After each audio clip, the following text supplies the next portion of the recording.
Antes de que amanezca del todo, hay un momento en el que el mundo está en silencio y una máquina decide romperlo. Primero se oye el motor girar pesado, como si despertara de décadas de sueño. Luego llega la explosión grave del diésel encendiendo. Metal contra metal, pistones empezando a moverse. Un rugido profundo que no solo se escucha, se siente en el pecho. Ese sonido no pertenece a un coche, ni siquiera a una pickup.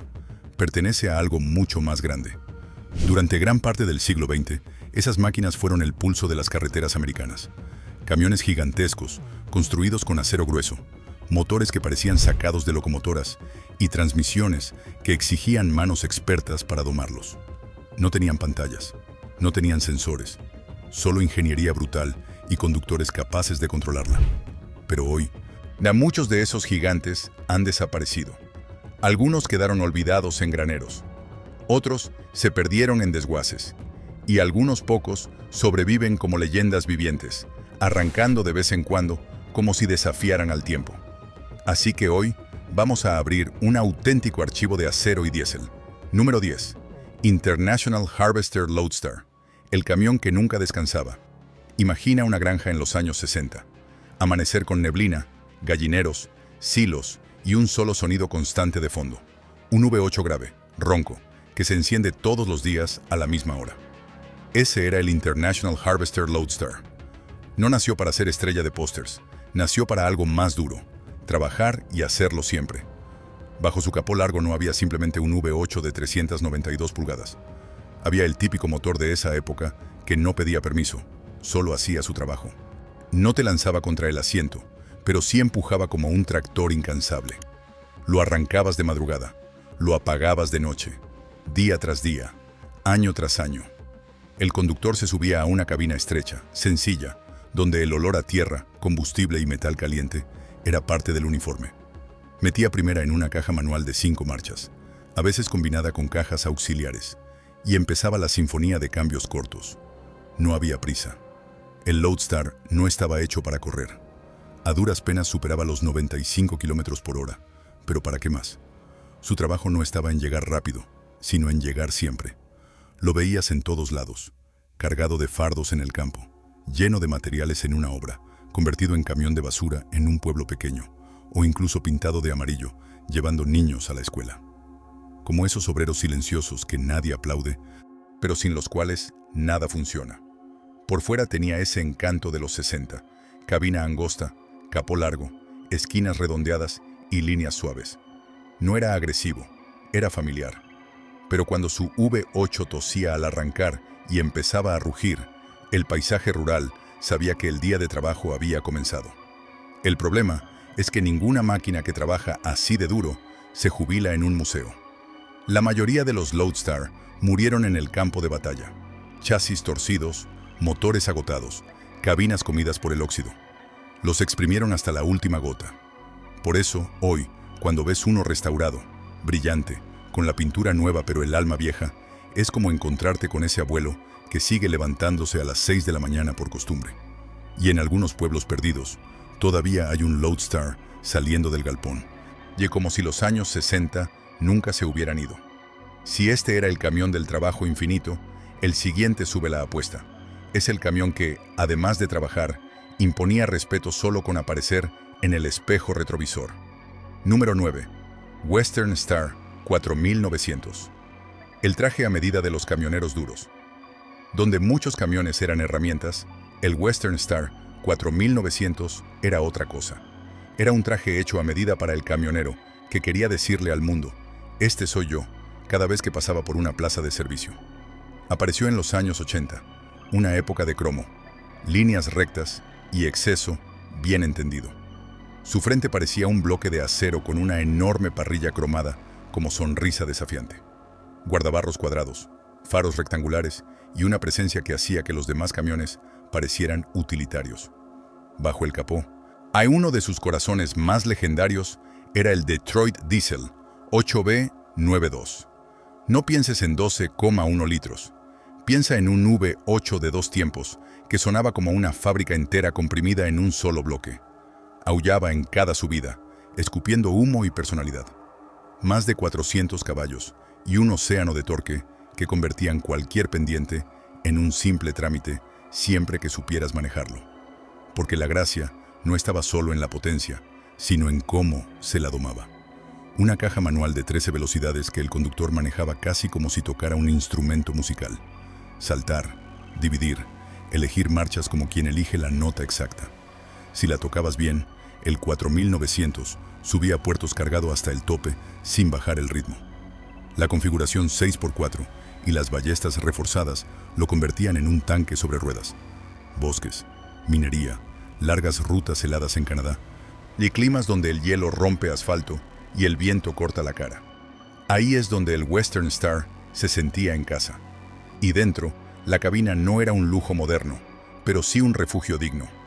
Paneles con detalles en madera, relojes analógicos por todos lados, una cama atrás donde el camionero descansaba sintiendo todavía vibrar el motor a través del piso.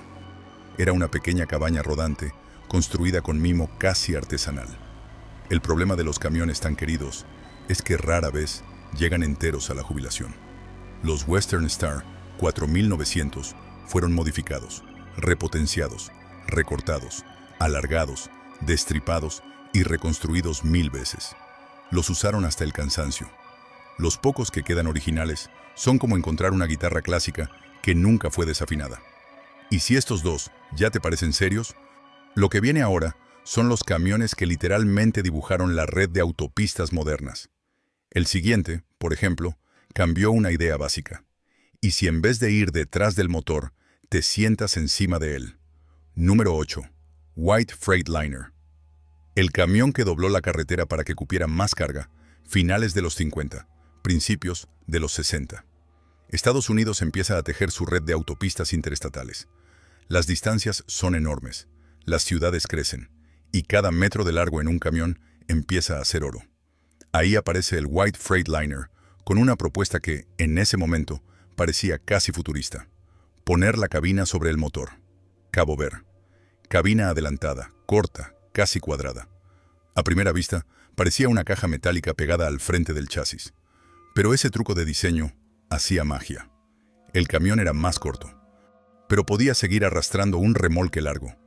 Más carga, menos espacio ocupado en la carretera.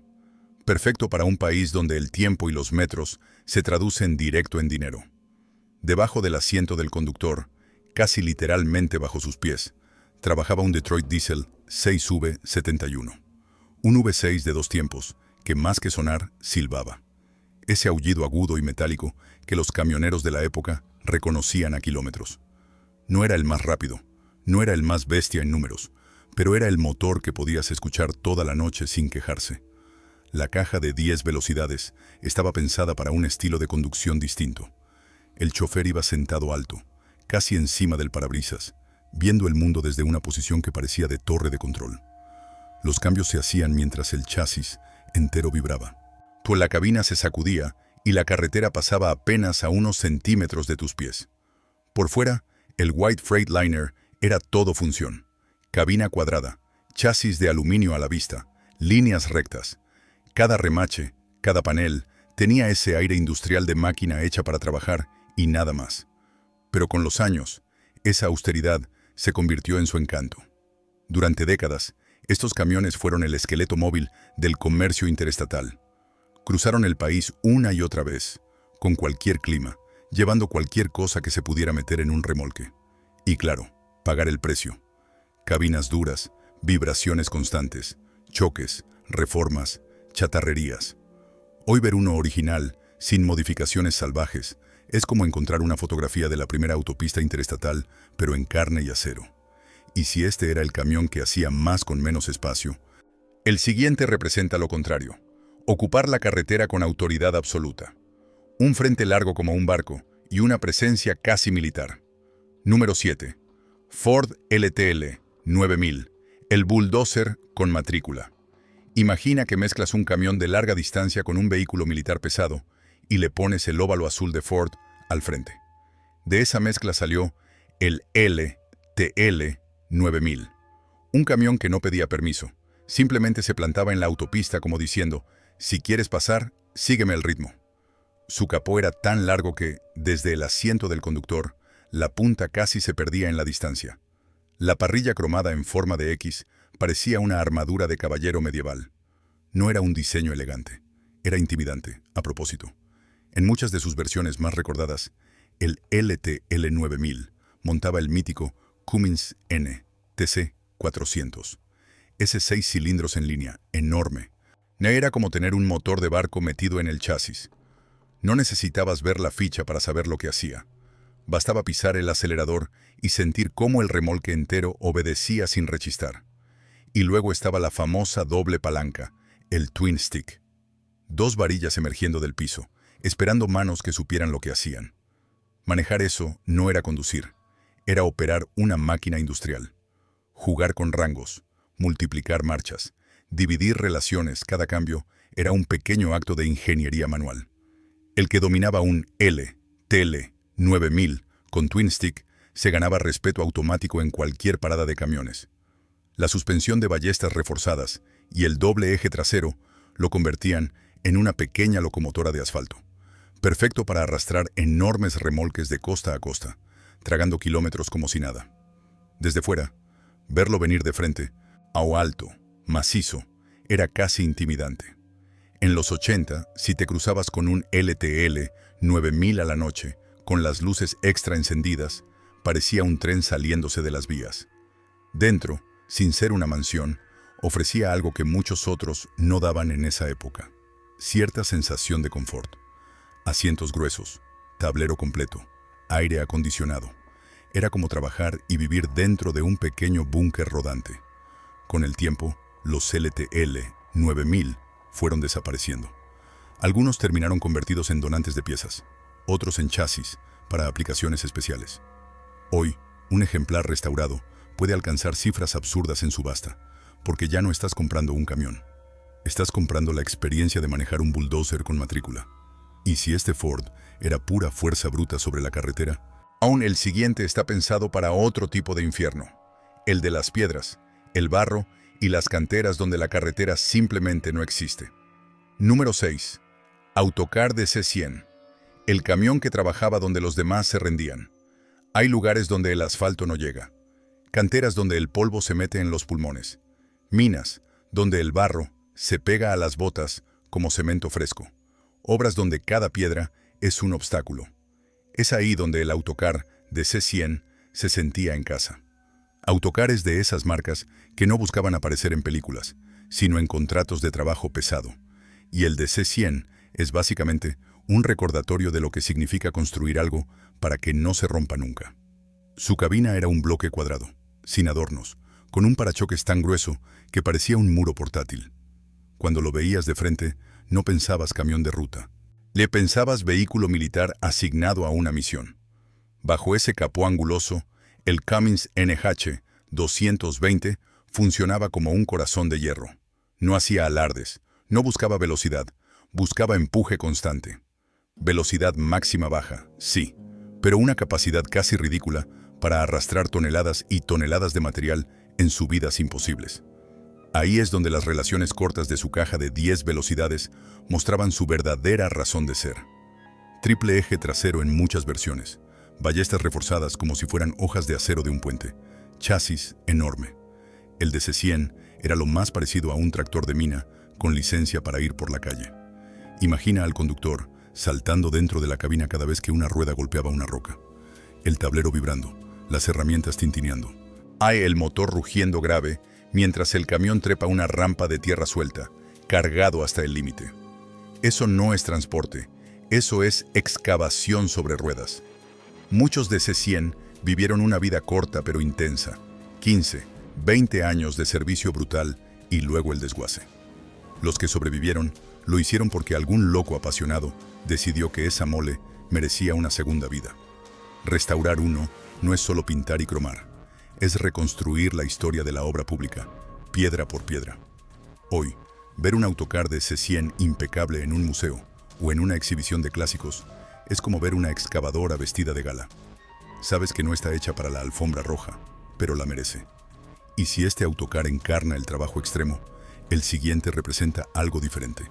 Una marca que se fue, pero dejó atrás camiones tan recordados que hoy son casi mitos. En número 5. Diamond Reo C116. El fantasma de una marca que se negó a ser olvidada. Hay nombres que desaparecen de los concesionarios, pero siguen vivos en las conversaciones de los veteranos. Diamond Reo es uno de ellos. Y el C116 es para muchos la prueba rodante de que esa marca merecía seguir existiendo. El C116 era un camión para los que necesitaban fuerza y no les importaba demasiado lo que dijera la chapa del concesionario. Bajo su capó, el Cummins N TC350 hacía su trabajo con la frialdad de una máquina industrial. Mucho torque, potencia sólida y una fiabilidad que lo convirtió en favorito entre quienes cruzaban estados completos con el reloj en contra. La caja de 13 velocidades le daba al conductor esa sensación de control absoluto. Elegir la marcha exacta para cada pendiente, cada peso, cada curva. No había piloto automático. No había control de tracción. Solo tú, el motor y el camino. Visualmente, el Diamond Reo C116 tenía esa mezcla justa entre agresivo y funcional. Líneas cuadradas, guardabarros recortados, una parrilla frontal imponente con el emblema Diamond Reo brillando como una insignia de club privado. Ver uno cargado en la autopista era como ver a un veterano con el uniforme bien planchado. No hace falta hablar para saber que ha visto de todo. Dentro, el lujo era relativo. Asiento alto, buena visibilidad, mandos claros. Más que una oficina, era un taller móvil donde el chofer sabía que esa máquina estaba hecha para ganarse la vida, no para posar. Cuando la empresa cerró en los años 70, muchos C116 siguieron trabajando sin mirar el calendario. Pero el tiempo, la falta de repuestos y la dura vida en la ruta hicieron su trabajo. Muchos fueron canibalizados. Otros simplemente se perdieron en patios traseros y chatarrerías. Por eso, hoy, cuando un Diamond Reo C116 aparece pulido, con sus cromados brillando y el logo intacto, se lleva miradas de respeto instantáneo. No es solo un camión raro, es el recuerdo vivo de una marca que se fue a destiempo. Y hablando de símbolos, entramos ahora en terreno sagrado. Los próximos dos no son solo camiones, son pósters, son canciones de country, son tatuajes. Empezamos con uno que, incluso apagado, se reconoce a kilómetros. Número 4. Kenworth W900, la limusina del asfalto. Si cierras los ojos y piensas en camión americano clásico, probablemente veas un Kenworth W900. Capó eterno, escapes verticales como chimeneas de fábrica, toneladas de cromo y una presencia que convierte cualquier gasolinera en una pasarela de acero. Desde su lanzamiento en 1961, el W900 dejó de ser solo un camión. Se convirtió en un personaje. Las películas, los videoclips, los pósters de taller, todos sabían que si querías representar la carretera, ponías un W900. Debajo de ese largo capó, configuraciones como el Cummins Big Cam 400 eran el corazón perfecto.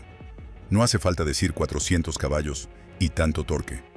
Hace falta imaginar ese empuje constante que te permite subir una montaña con un remolque pesado y seguir manteniendo velocidad de crucero como si nada. El W900 era la versión camionera de un muscle car estirado hasta el cielo. La caja de 18 velocidades no era capricho. Era la herramienta que convertía toda esa fuerza en control fino. Subidas, bajadas, viento de frente, calor extremo. Desde la butaca del conductor, de cada cambio era un ajuste quirúrgico para mantener ese monstruo siempre en su zona dulce. La suspensión Airglide de Kenworth hacía lo suyo. Mientras el chasis trabajaba, la cabina flotaba un poco mejor que en otros. No era un hotel de lujo, pero para alguien que pasaba semanas enteras durmiendo detrás de los asientos, esa pequeña mejora era la diferencia entre llegar reventado o llegar cansado pero orgulloso. Por fuera, el W900 es pura actitud. Parrilla en T, faros como ojos entrecerrados, guardabarros amplios y líneas largas que invitaban a personalizarlo. Pinturas espectaculares, murales, luces por todos lados, interiores de cuero y madera. Cada W900 podía ser la biografía rodante de su dueño. Con el paso del tiempo, los modelos más viejos fueron actualizados, modificados, convertidos en otra cosa. Por eso, hoy, encontrar un W900 clásico fiel a sus especificaciones originales Es como descubrir un coche de película abandonado intacto en un granero. Y si el W900 es el galán de Hollywood de los camiones, el siguiente es el mito absoluto. Para muchos, el camión más amado que pisó una autopista estadounidense. Número 3. Peterbilt 359, el rockstar de la carretera. Si el W900 es un icono, el Peterbilt 359 es la portada del disco. Para miles de camioneros, es el camión, el sueño, el póster que estaba pegado en la pared del taller cuando eran aprendices. Lanzado en 1967, el 359 tiene un diseño que parece dibujado para ser recordado. Capó largo y estilizado, enormes stacks verticales lanzando humo hacia el cielo, parrilla cromada que parece un espejo y una silueta que transmite fuerza incluso cuando está estacionado. Pero el verdadero espectáculo comenzaba cuando levantabas ese capó y encontrabas un Caterpillar 3408 V8. Hablar de 18 litros es quedarse corto. Era un bloque gigantesco que convertía cada aceleración en una declaración de principios. El sonido de ese V8 diésel profundo y lleno era música para quienes vivían de la ruta. Potencia bruta al servicio de una sola cosa: seguir avanzando sin importar el peso que llevaras enganchado atrás. La transmisión de 15 velocidades no era solo un número. Era una escalera completa para subir y bajar en función del terreno, del clima, del humor del conductor. Un 359 bien llevado podía cruzar montañas como si fueran pequeñas lomas. La configuración 6x4, que la suspensión reforzada y el chasis diseñado para aguantar castigo sin quejarse, lo convirtieron en la herramienta ideal para propietarios operadores que vivían literalmente dentro del camión. Y ahí está una parte clave. Para ellos, el 359 no era un vehículo. Era casa, oficina y carta de presentación. No había dos iguales. Pinturas personalizadas, interiores con alfombras, detalles en madera, luces por todos lados, cromo hasta en las bisagras.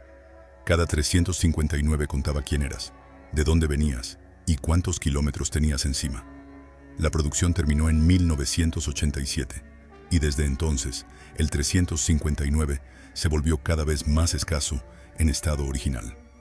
Muchos fueron actualizados, otros sufrieron accidentes, otros simplemente trabajaron hasta no poder más. Hoy, cuando un Peterbilt 359 restaurado entra a una exhibición, de la reacción es automática. Se hace un pequeño corrillo de gente alrededor. No están viendo simplemente un clásico, están viendo a la estrella de rock del transporte por carretera. Número 2. Mack B61, el bulldog que nunca soltó la presa. Si hay un camión que encarna la palabra duro, es el Mack B61. No por sus cifras, no por su velocidad, sino por esa imagen que dejó grabada en la memoria colectiva. Guardabarros redondos, faros integrados en las aletas y el famoso bulldog cromado vigilando desde el capó. Ese pequeño bulldog no era un adorno simpático, era una promesa. Este camión va a morder la carretera y no va a soltarla. Bajo esa chapa, un motor como el Mack End 673 trabajaba sin mucha publicidad, pero con una tenacidad que rozaba lo terco. No era la máquina más potente de la exhibición, pero sí la que estaba dispuesta a trabajar décadas sin quejarse. Carreteras primitivas, cargas pesadas, jornadas que empezaban de noche y terminaban de noche otra vez. El conductor se sentaba en una cabina dura, simple, funcional. En sus manos, una caja de 10 velocidades con divisor de marchas, que le permitía mantener el motor siempre en esa zona, donde el torque lo hacía todo fácil. Podía ser lento, sí, pero el B61 tenía algo que pocos podían igualar. El tiempo estaba de su lado. Lo viste o lo has visto en fotos haciendo de todo, tirando remolques en rutas regionales, trepando a canteras, metido en obras, en explotaciones forestales, incluso prestando servicio militar. Era el cuchillo multiusos del transporte pesado. Muchos B61 trabajaron durante 20 o 30 años. Algunos cambiaron de manos, de empresas, de colores, pero seguían arrancando todas las mañanas. Esa longevidad fue su gloria y su condena. Al final, tantos años de uso los dejaron agotados, deformados, modificados hasta perder su forma original. Hoy, Un B61 original, restaurado con todas sus piezas correctas. Es como encontrar un bulldog viejo, canoso, pero con la mirada igual de firme. Los coleccionistas los cuidan como si fueran patrimonio familiar. Y cuando uno entra rugiendo en una exhibición, los camioneros veteranos no ven solo un pedazo de metal. Ven su juventud, sus primeras rutas, la época en que el transporte pesado todavía olía a aceite quemado y a esfuerzo humano. Y entonces llegamos al número 1. Un camión que no solo es raro, sino que pertenece a una marca que el tiempo se llevó, pero que aún resiste en pequeños destellos de acero. Número 1. Brockway 361. El milagro mecánico que se niega a desaparecer. El Brockway 361 es de esos camiones que, si lo ves hoy rodando, tienes la sensación de estar presenciando algo que no deberías perderte. Como ver un dinosaurio vivo cruzando tranquilo por una avenida moderna. Construido entre los años 50 y 1977 por Brockway Motor Company, este camión imponía respeto desde el primer vistazo. Capó alto, líneas cuadradas, parrilla ancha. No había nada tímido en su diseño. Era una declaración. Aquí estoy, y vine a trabajar donde pocos aguantan. Debajo de ese frontal agresivo, motores como el Cummins NH250 convertían gasoil en empuje constante. Nada de correr, nada de presumir velocidad. Lo suyo era arrastrar, tirar, empujar una y otra vez, día tras día.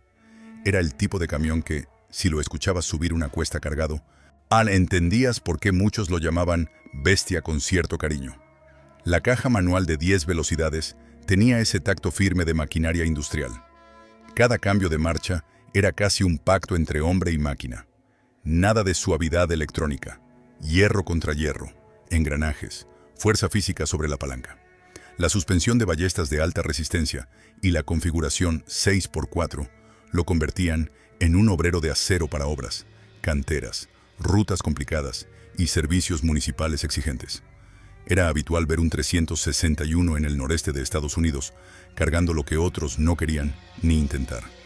Pero lo que transformó al Brockway 361 en leyenda no fue solo su capacidad de trabajo, sino su destino. En 1977, tras conflictos con su empresa matriz, Mack Trucks, Brockway cerró sus puertas. La fábrica se apagó. Los empleados se fueron. Las líneas de producción se detuvieron. Pero ahí afuera, en la calle, cientos de 361 seguían trabajando. Con el tiempo, mantenerlos vivos se volvió una proeza.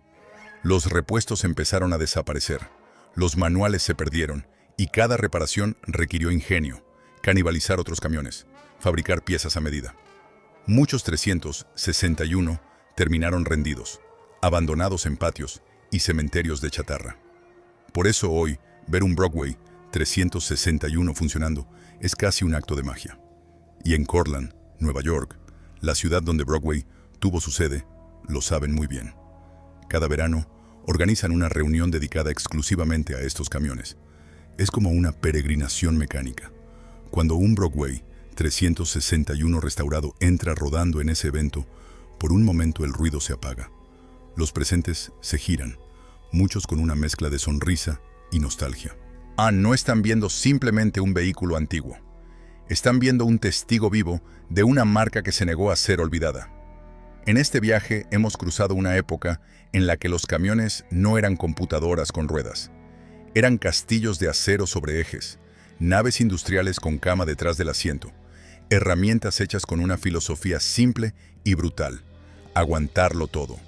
Montañas, desiertos, climas imposibles, rutas interminables.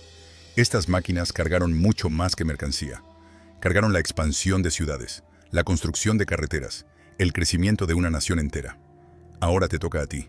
Si pudieras tener uno de estos gigantes clásicos en tu propio garaje, o mejor dicho, en tu propio galpón gigantesco, ¿cuál elegirías? Dímelo en los comentarios, porque quiero saber cuál de estas leyendas te roba el sueño. El Bulldog testarudo, el Rockstar Peterbilt, el milagro Brockway. Y si te apasionan estas bestias mecánicas que marcaron la historia del transporte, suscríbete y deja tu like. Aquí, cada semana, abrimos la puerta de otro gigante. Camiones, máquinas de mina, monstruos que no le tienen miedo ni al peso, ni al barro, ni al tiempo. Nos vemos en el próximo viaje por el mundo de las máquinas legendarias.